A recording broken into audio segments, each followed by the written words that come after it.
और आज वो असलियत सामने आ रही है कि उसके बाद क्या हुआ था। उसको भ्रामक मीडिया कहकर टैग किया गया था और 24 मई 2021 को ट्विटर के ऑफिसेस पर छापा पड़ा, ट्विटर के एम्प्लॉइज के घर पर छापा पड़ा और ये अब समझ में आता है कि किसान आंदोलन को दबाने के लिए किया गया था। मैं आपके साथ एक और डेटा साझा करूंगी, लेकिन उसके पहले एक ही सवाल है कि इस देश का प्रधानमंत्री इतना कायर, इतना डरपोक क्यों है? इस देश की सरकार, 140 करोड़ लोगों के इस देश की सरकार 21 साल की एक क्लाइमेट एक्टिविस्ट से डरती है, पॉप सिंगर रिहाना से डरती है, वो छोटी सी बच्ची ग्रेटा थनबर्ग से डरती है। इस देश की सरकार मीडिया से, खासतौर से उस मीडिया से जो सवाल पूछता है, इतना डरती है कि एक लंबी फेहरिस्त है मेरे सामने, जिसमें मैं लगातार बता सकती हूं कि किन किन लोगों पर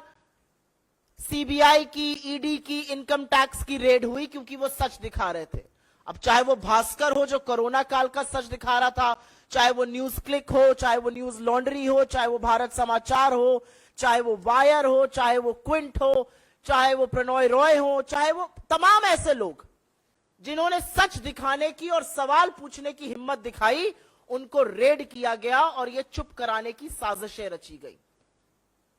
लेकिन क्योंकि हम ट्विटर की बात कर रहे हैं, आपके सामने एक आंकड़ा है और इसको भी मैं साझा कर दूंगी आपके साथ। आपको याद होगा अगस्त 2021 राहुल गांधी जी का अकाउंट ट्विटर ने ब्लॉक किया था। उनका कहना था उनकी किसी गाइडलाइन का उल्लंघन हुआ है, जबकि चेहरा विक्टिम का नहीं, विक्टिम की फैमिली का था। लेकिन बहरहाल अगस्त 2021 में राहुल गांधी जी का ट्विटर हैंडल ब्लॉक किया जाता है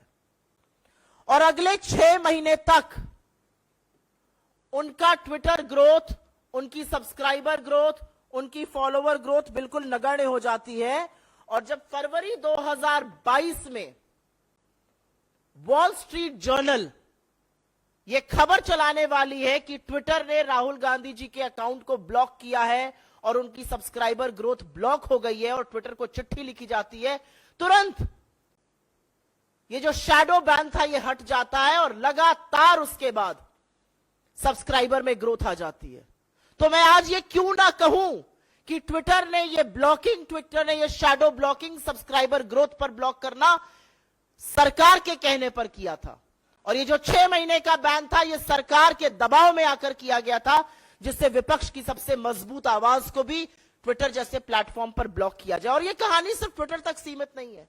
हम सबको पता है कौन से पेज डिलीट होते हैं, हम सबको पता है किसके पोस्ट डिलीट कराए जाते हैं, फेसबुक से, यूट्यूब पर किसको रिस्ट्रिक्शन करा जाता है, ये सर्वविदित है। लेकिन ट्विटर का एक फाउंडिंग सीईओ, फॉर्मर सीईओ अगर ये कह रहा है कि सरकार ने इस कदर दबाव बनाया था कि अगर किसानों को दिखाया गया तो आपके घरों पर छापे पड़ेंगे, ये असलियत है 56 इंच की छाती की।